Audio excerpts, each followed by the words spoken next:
Hello everyone, welcome back to my channel. Egg curry అండి.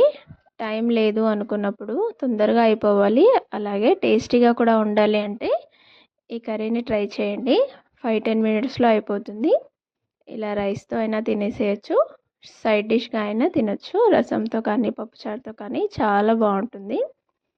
Stove పైన ఒక pan పెట్టేసుకొని 2 టేబుల్ స్పూన్ల ఆయిల్ వేసుకొని 2 మీడియం సైజ్ ఆనియన్స్ వేసి వేయించుకోవాలి.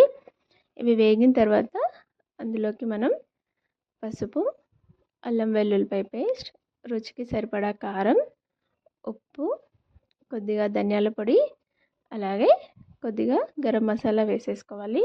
నేను 3 ఎగ్స్కి సరిపడా వేసుకున్నానండి. మీరు ఎక్కువ ఎగ్స్ తీసుకుంటే ఎక్కువగా వేసుకోండి. ఆనియన్స్ మరి ఎక్కువ వేగాల్సిన అవసరం లేదు. ఇలా మామూలుగా కొంచెం కలర్ చేంజ్ అయితే సరిపోతుంది.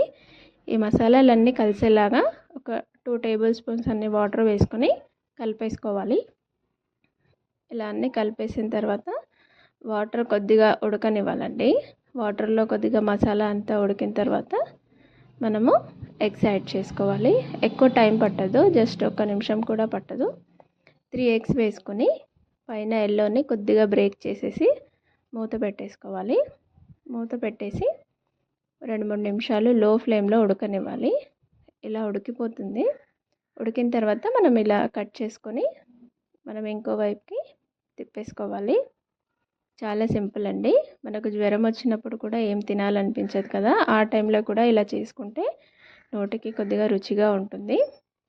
ఇలా తిప్పేసుకున్న తర్వాత ఇంకొక 2 నిమిషాలు అయితే ఉడికిపోతుందండి, కానీ లో ఫ్లేమ్లోనే చేసుకోవాలి. అంతే అండి, రెడీ అయిపోయింది. చూడండి, ఎగ్ కూడా బాగా ఉడికిపోయింది. ఇప్పుడు కొద్దిగా కొత్తిమీర వేసేసుకొని సర్వ్ చేసుకోవడమే. అంతే, కొద్దిగా కొత్తిమీర వేసేసుకొని స్టవ్ ఆఫ్ చేసుకుంటే సరిపోతుంది. టేస్ట్ కూడా చాలా బాగుంటుందండి. ఒక్కసారి ట్రై చేసి చూడండి. అలాగే నా వీడియో కనుక నచ్చితే ప్లీజ్ లైక్ చేయండి, షేర్ చేయండి, సబ్స్క్రైబ్ చేసుకోండి. అలాగే సబ్స్క్రైబ్ చేసుకున్న వాళ్ళందరికీ థ్యాంక్ యూ సో మచ్.